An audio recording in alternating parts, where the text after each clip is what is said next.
Hi, thanks Ariela, thanks Danny from Jewish Majorca, and also of course Julie and Rocky from My Jewish Learning for making this tour possible. I'm going to introduce myself a bit. So my name is Shai Abend. I'm the founder and director of Bereshit, the Jewish Experience, which is a local community and non-profit initiative that seeks to connect people with Jewish history and culture in Uruguay. We organize different cultural activities. We run tours and other educational programs. We manage the Central Jewish Archive in Uruguay, and also in charge of the future Jewish Museum in Uruguay. So I personally also work for the Catholic University in Uruguay as the head of the Jewish Studies Department. I've been guiding cultural and heritage tours for the last 10 years in Israel, in Poland, and in Uruguay. So I'm very, very glad to be here with you. So thanks for making it possible. So before starting, I would like to know how many of you have been to Uruguay in the past. So if you can raise your hands. Okay. Okay. So we have some former Uruguayan visitors. Great. So you are going to assist me today. Okay.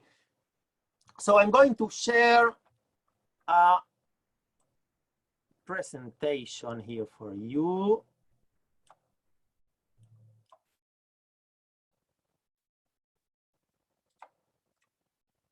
Here we go.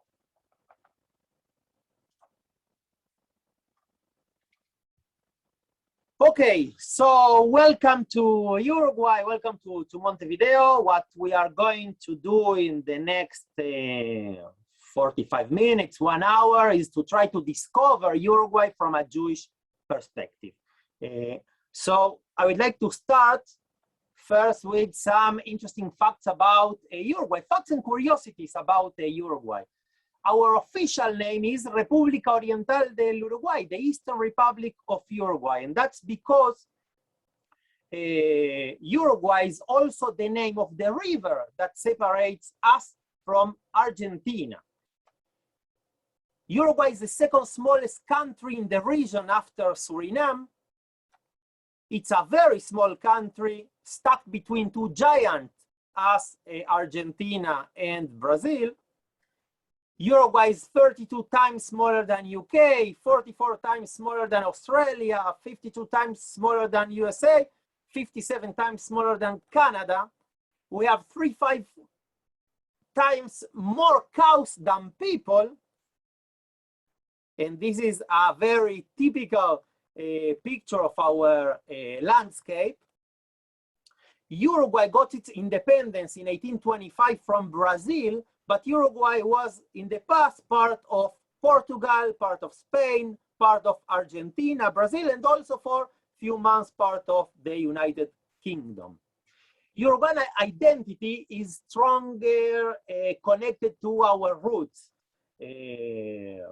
Many immigrants, mainly from Spain and Italy, who shaped the country, but also the indigenous tradition, our natives that gave us our famous drink, the mate tea, and also the African descendants who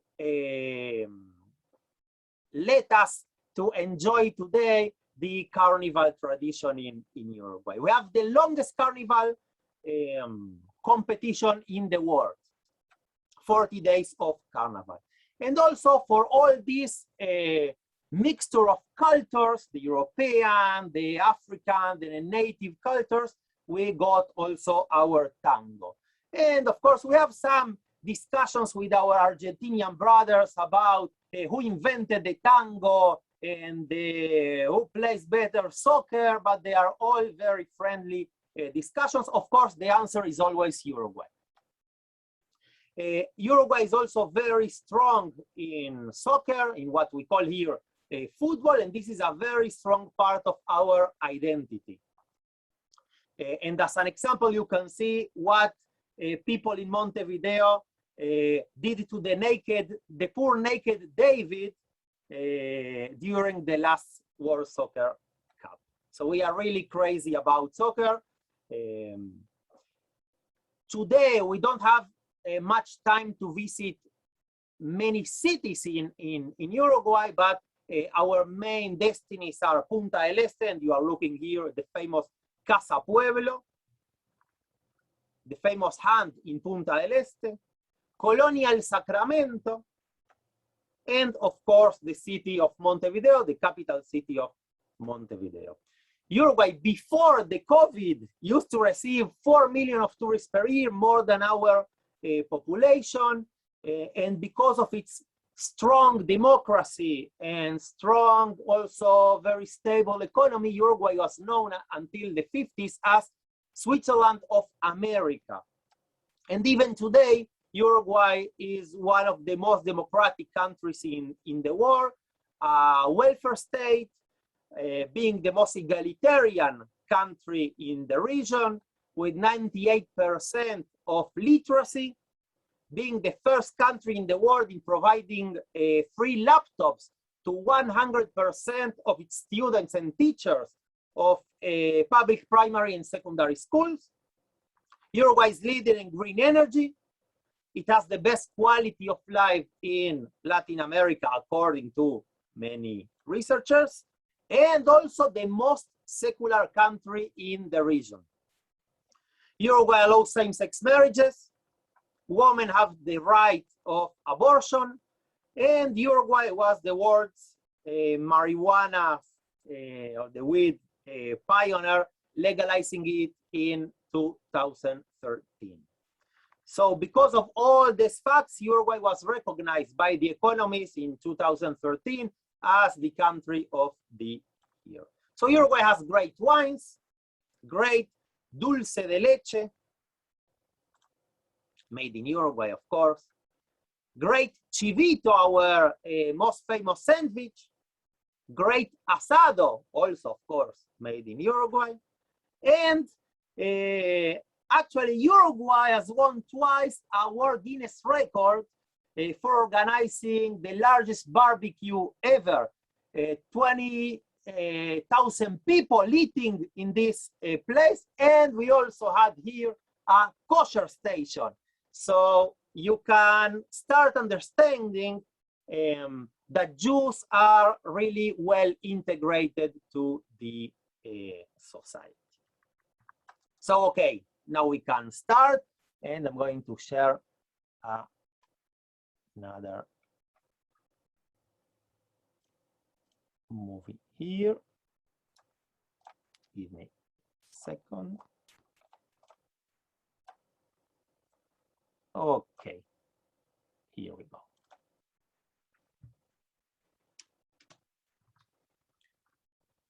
Okay, so we are going to visit mainly Montevideo, although I'm going to tell you a bit also about some other places in Uruguay.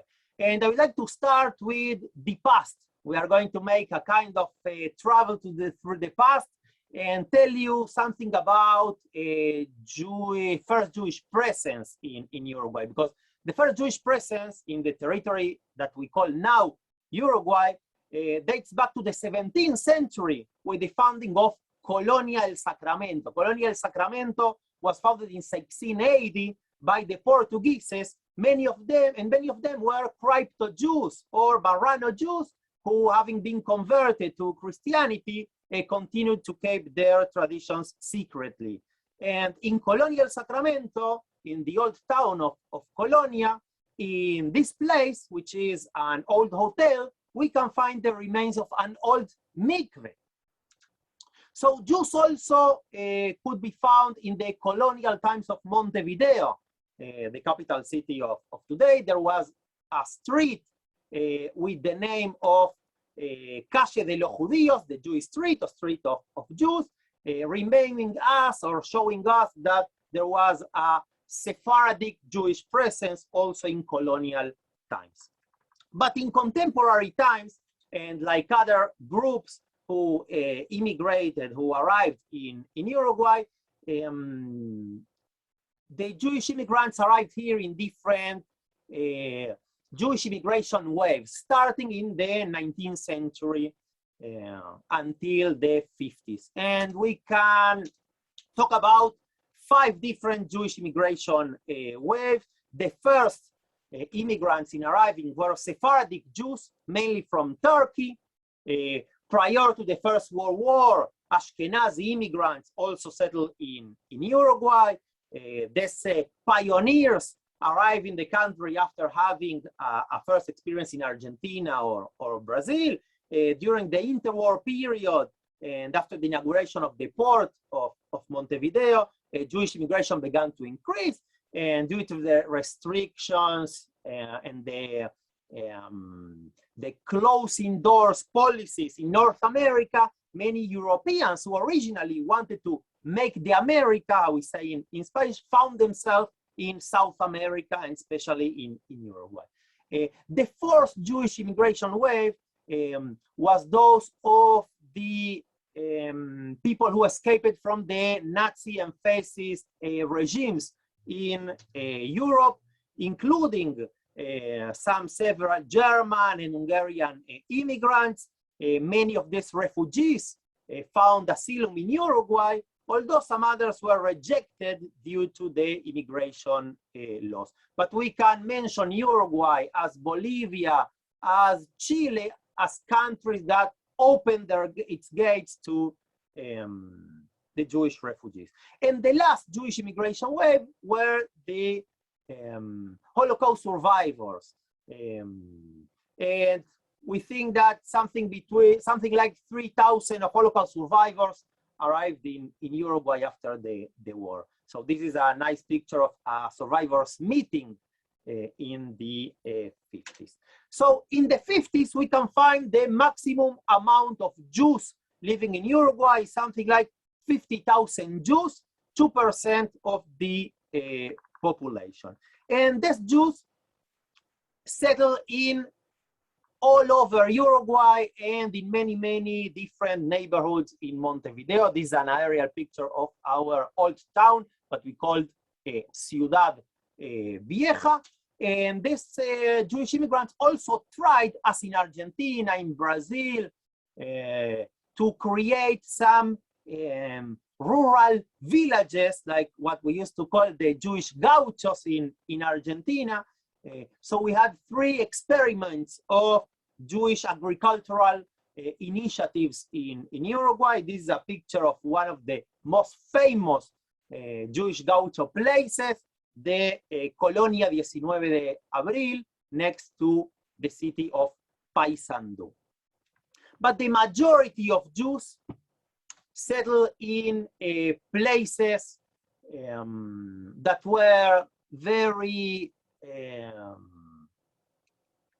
cheap for living, places where immigrants could afford a house or rent a house.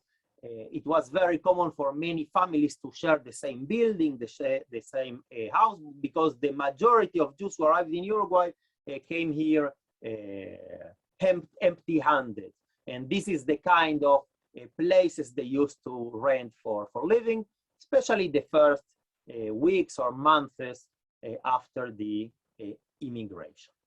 So Jews, the adaptation of those Jews was possible thanks to 2 main factors. The first one was a strong democracy, and also being Uruguay a secular country.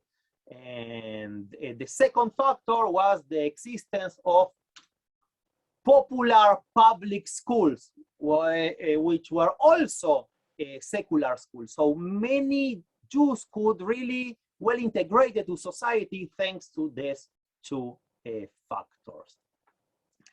So Jews started to create many, many institutions, trying to satisfy all the immigrants' needs.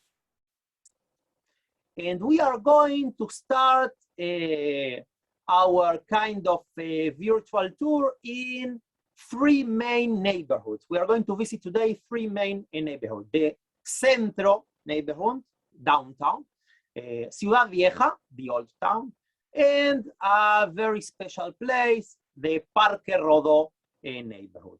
And these immigrants were organized in 4 communities of origin. This is something different of what we can see in North America, for example.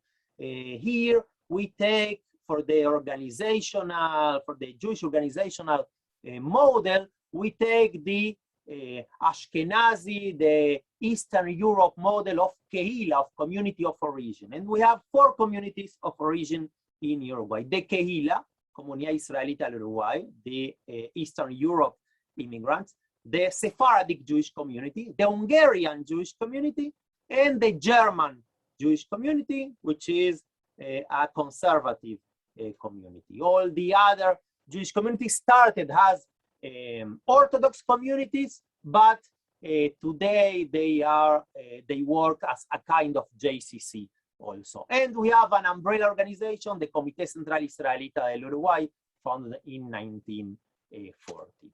All these 4 communities also share the only Jewish cemetery we have in Uruguay, the Cementerio Israelita.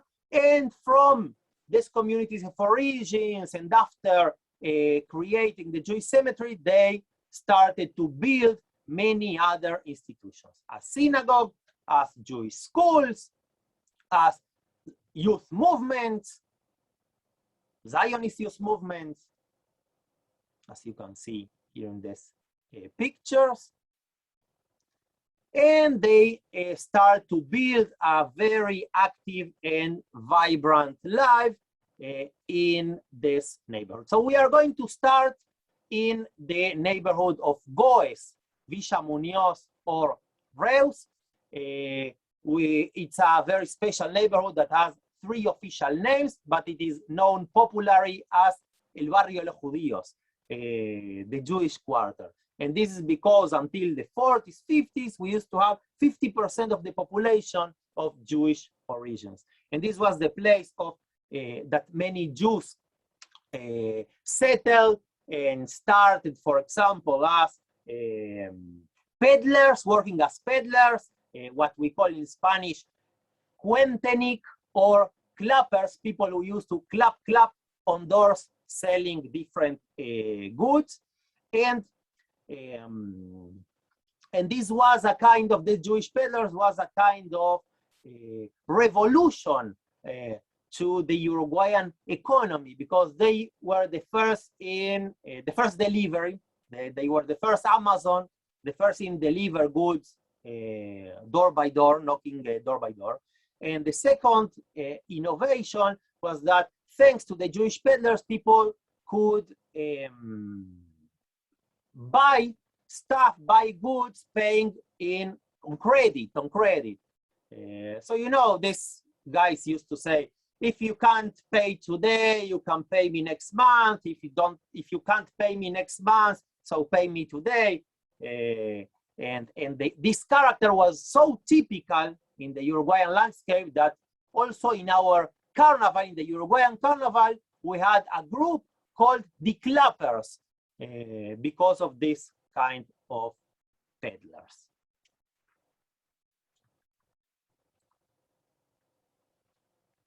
As you can see in these posters. So these are some pictures of this neighborhood, El Barrio de los Judíos, that has also many interesting places that are very iconic and part of the Montevideo highlights, like for example the Mercado Agrícola,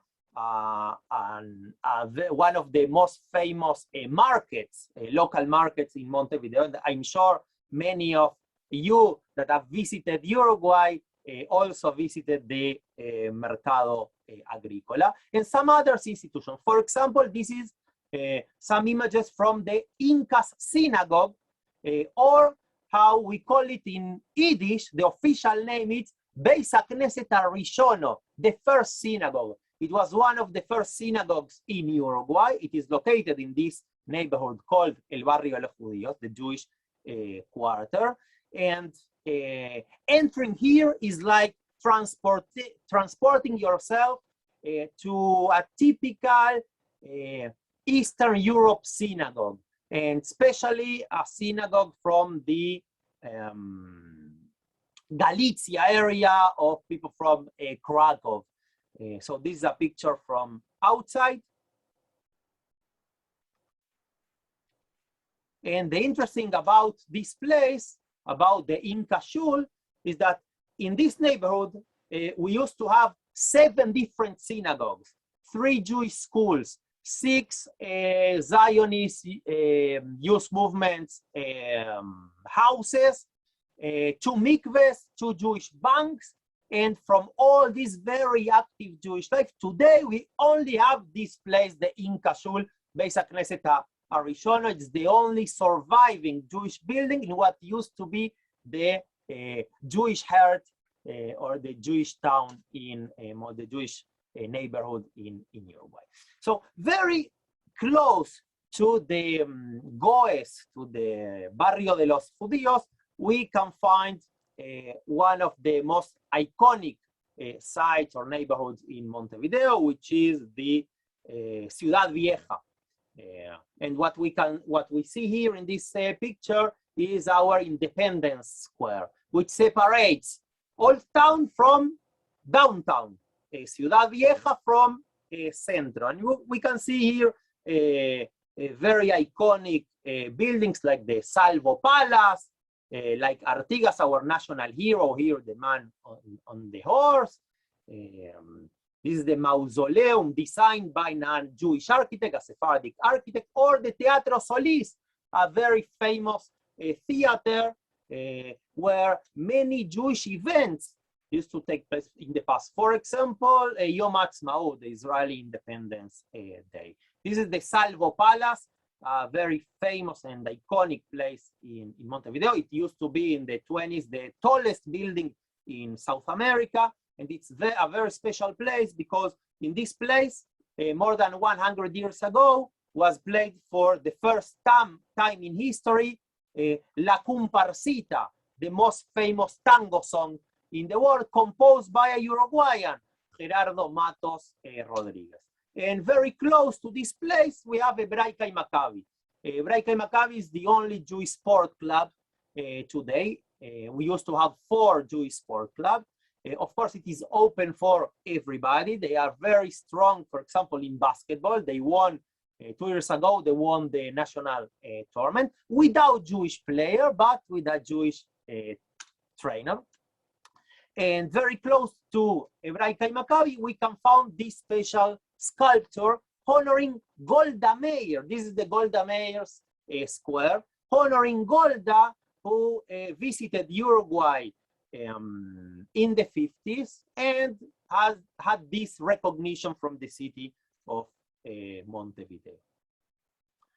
But the most iconic place, Jewish place in the old town, is this synagogue, the great Sephardic synagogue in the old town, in the Buenos Aires Street, inaugurated in 1956, with a capacity of 1,000 people.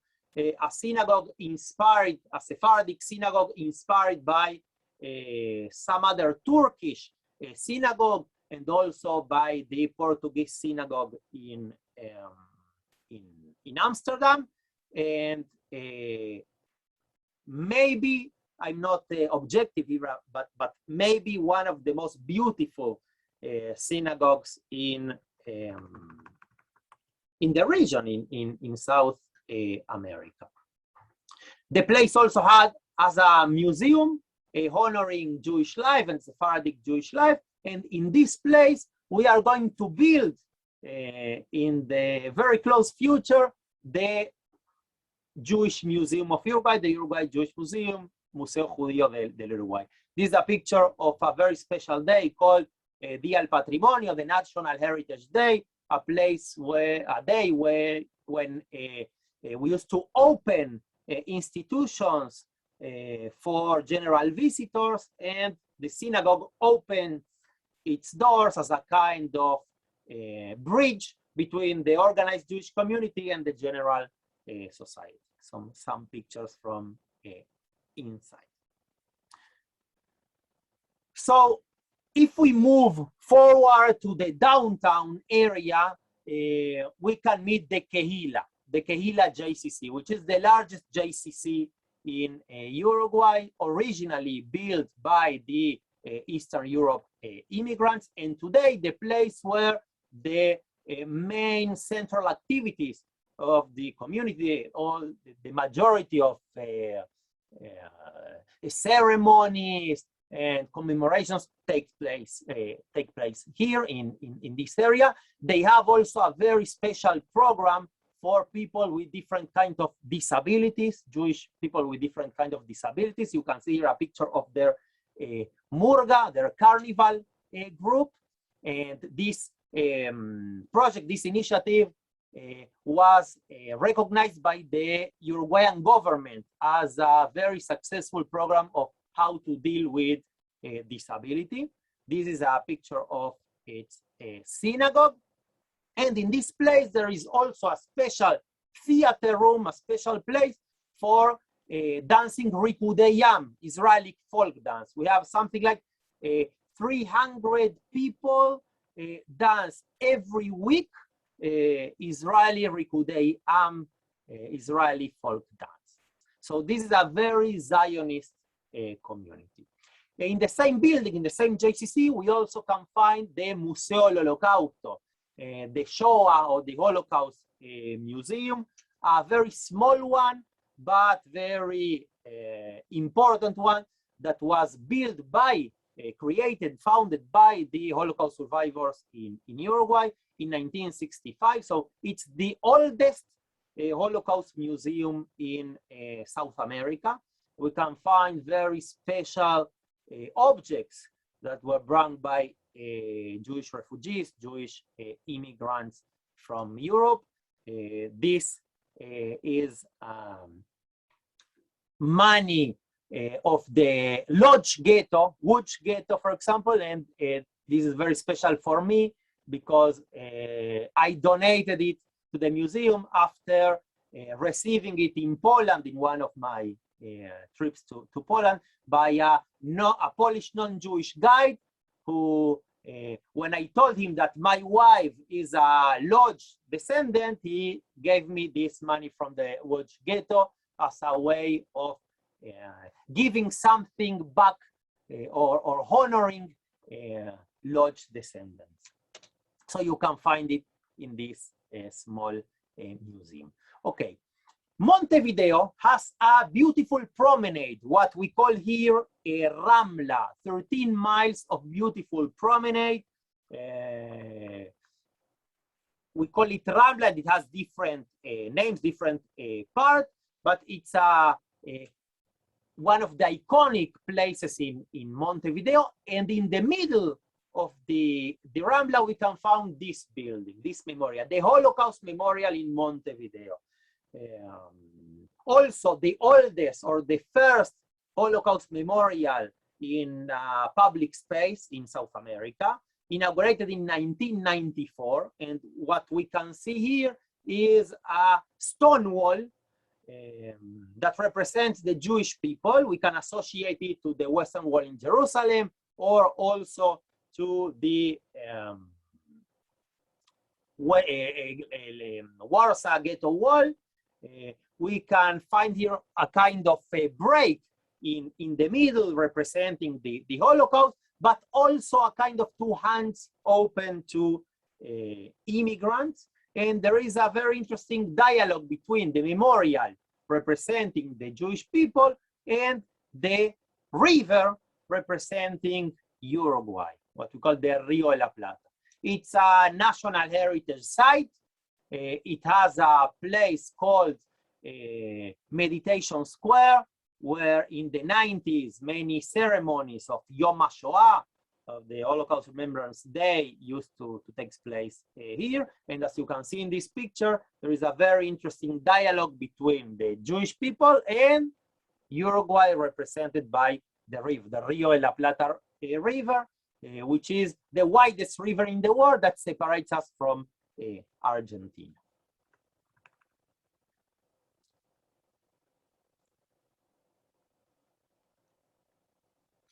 It has many different sites from different Jewish resources, and we also receive many visitors here. After the meditation square, in order to go out from the memorial, we need to take the stairs of hope. This is how we call the stairs, or the ramp of hope, stairs of hope. So it's a very iconic place located in a very centric place. And these images are part of the Pocitos neighborhood, a very beautiful residential neighborhood. This is the place where the majority of Jews live today. We are talking about something around 16,000 Jews living in Uruguay. The majority live in Montevideo, and majority of them live in Pocitos, the residential neighborhood. In Pocitos, we can find 6 different active synagogues, 2 Jewish schools, Integral and Diavne, and 7 Zionist youth movements.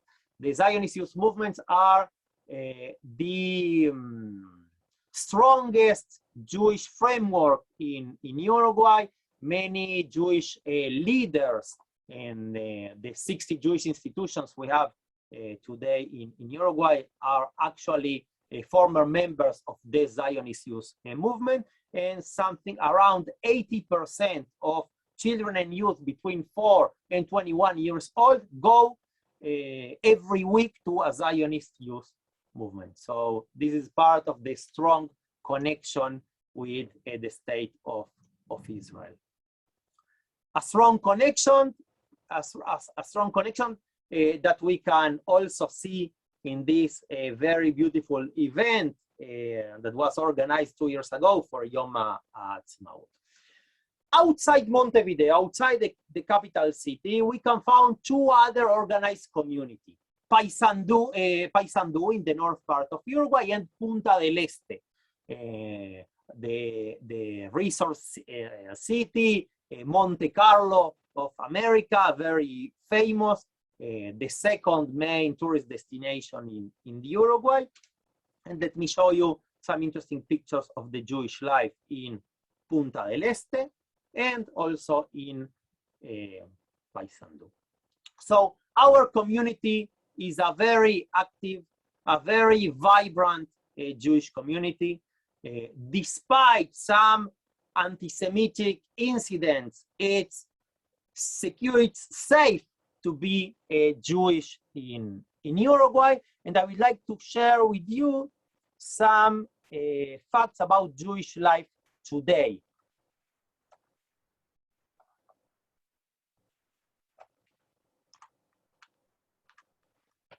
So we have between 12 and 16,000 Jews.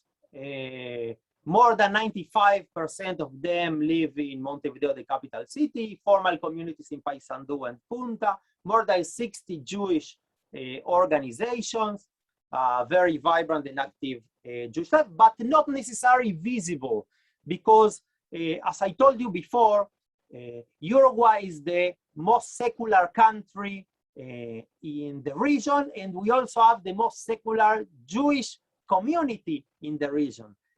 That means that the Jewish identity here is based more on cultural factors, cultural identity, but not necessarily religious identity. So it's a very active Jewish life, but you are not going to, it's not really visible on the public sphere, on the public area. A very Zionist community. There is the same amount of Jews living in Uruguay than Uruguayans living in Israel.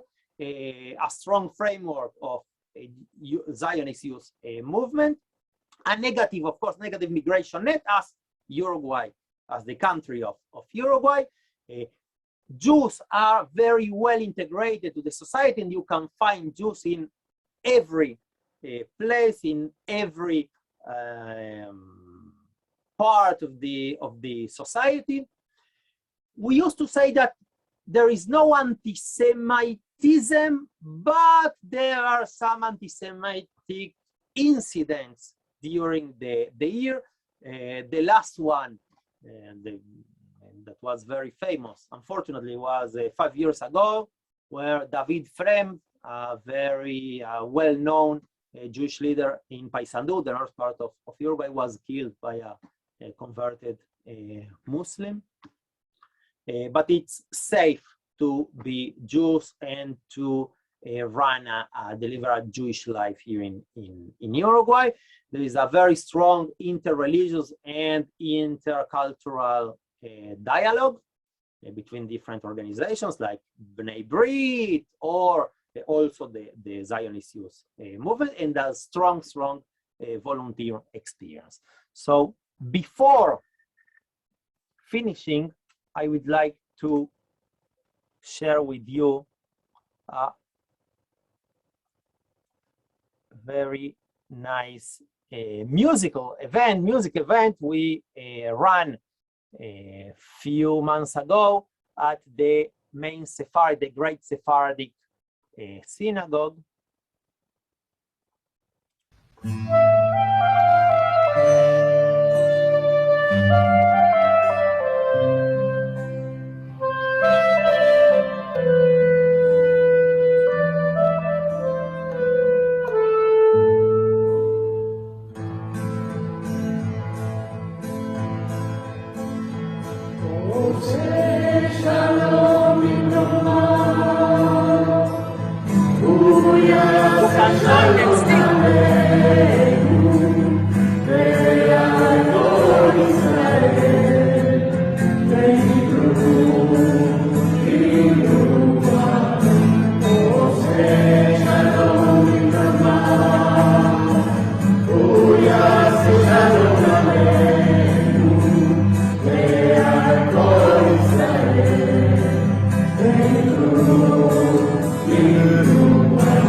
Okay, so I hope you have enjoyed this taste of Jewish Uruguay, of Jewish Montevideo. There is so much to share and to show, but I will be very glad to answer your questions or. This has been incredible, Shai. It's been a while since we got to connect and be together again, and I was just as blown away as I was before as today. Thank you so much for the incredible presentation you put together.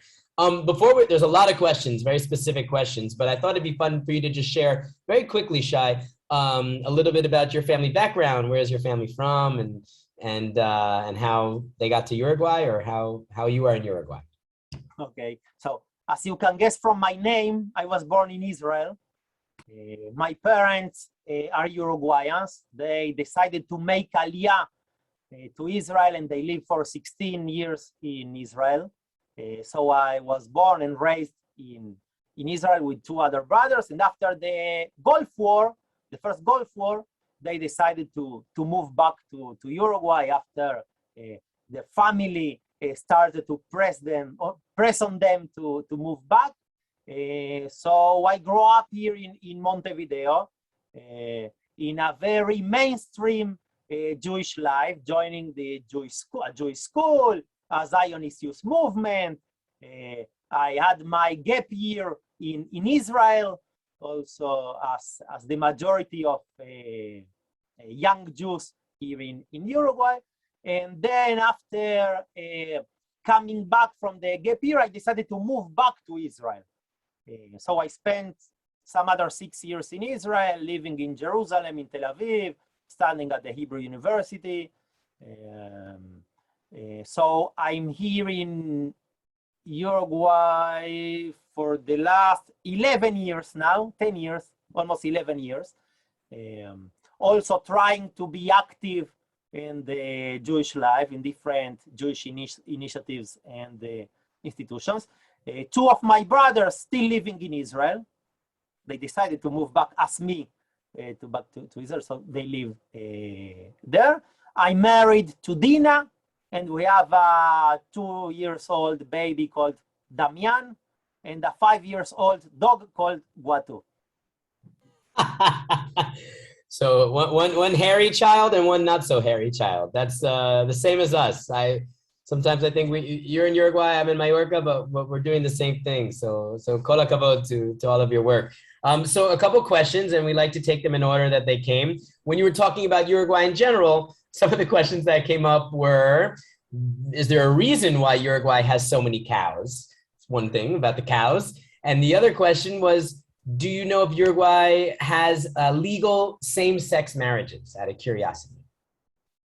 Okay, so about the first question, the story is like this. Our story started with Juan Díaz de Solís, this Spanish explorer who was the first in discovering the Rio de la Plata River, and he was looking for gold, for silver, for precious metals in this kind of competition of war between the Spanish and the Portuguese Empire for conquering America, the Americas continent. The tragedy for them, for the Spanish Empire, is that they haven't found here no gold, no silver, no precious metal. What they found here was a very brave and fierce indigenous tribe of Charruas who killed them, and the legend says they also ate them for dinner. So Uruguay was not really attractive for Europeans until a guide called Hernandarias introduced in the 16th century the first cattle to the region. And they started to discover that 2/3 part of Uruguay are grassland and ideal for raising cattle. So then Uruguay started to be more attractive to Europeans. So it started from there, and from there it started to develop and develop and develop. And today this meat, leather, milk also are today our main exportation product. Got it. And did you answer the question about the legal status? Okay, great. Uruguay in between 2012 and 2013, we had a kind of a social revolution here, a progressive revolution here in Uruguay. The parliament, the Uruguayan parliament, has legislated 3 very progressive laws: same-sex marriages, legalization of marijuana, the weed, and the legalization of abortions. Now, Uruguay was a pioneer in this of legalizing same-sex marriages, because it's not just, same-sex marriages are not an exception to a normative way of getting married, but they wrote again the law from zero,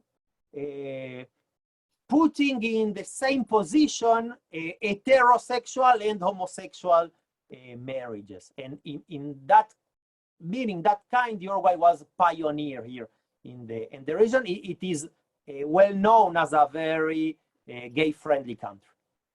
Okay, great. Thank you so much for these great answers. A couple people have asked the same question.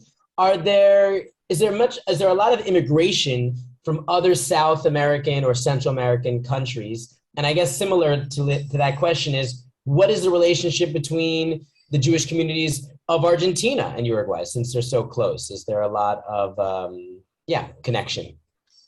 Yes, very strong connection. It's very common to find what we call like brother organizations in Uruguay and in Argentina. It's very common also to find the same kind of organizations here and in the other side of the river, as we call the Argentinians.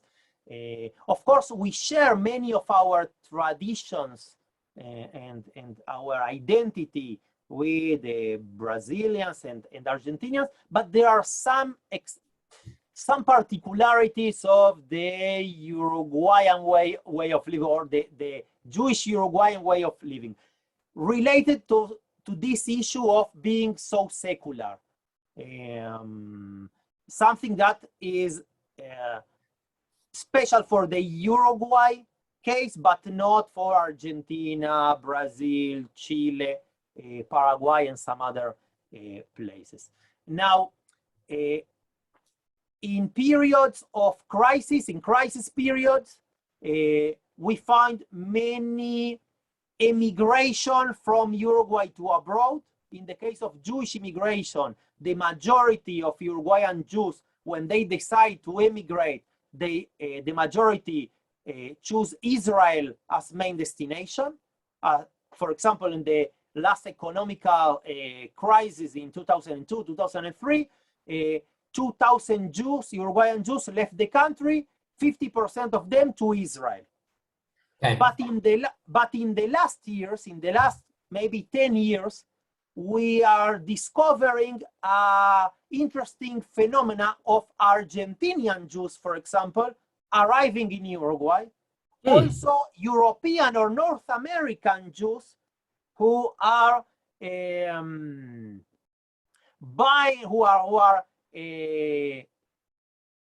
thinking about Uruguay as a country for their retirement. And especially in the last 2 years, because of the COVID, we are receiving many Argentinian Jews who are moving to Uruguay, especially to Punta del Este. Okay. Because Uruguay, during the pandemic, was one of the countries who didn't force its population, didn't make strong restrictions on population, and you could maintain a relatively normal life during the pandemic. Okay. I'll just preface this by saying that I doubt we're going to get to all the questions because there's so many. I don't know if there's a good email to stay in touch with you, Shai, if people would like to come visit or follow up with you in terms of getting more information. I will put 2 more questions on here, more specific, family related and tourism related. One is, I actually don't have the name because it was coming back a while ago. Oh, there's the email, everyone. It's Shai, SHAI, at JewishExp, JEWISH, EXP.com. No? This person wrote that he or she knows that the grandfather's family went to Uruguay before the war. Their last name is Goldenberger. And this person's wondering, and other people had privately messaged me as well, if they know they had family in Uruguay, is there a way where they can try and find them? Of course, they have names, they have streets, this type of stuff. So I don't necessarily know if these requests should go to you, Shai, but perhaps you might have some help or support for people that are looking to connect with family in Uruguay. That's one part of the question. The second is for people that want to visit, is it safe to walk around the city of Montevideo? When's the best time to visit? Some are coming in January, actually. Is Carnival a good time to visit? So just a bit of, information about. I will start with the second question. Okay. In the region, Uruguay is considered, and especially Montevideo, is considered to be one of the safest cities in the region. Nice. All the most iconic sites, the Montevideo highlights, are located in safe places, and also it's not there is a lack of corruption here. We don't have like these corrupt regimes we can find in some other places. So you can really trust on tourist agencies, on the police, on the politicians. So it's a stable country. Great. So it's a great place for coming.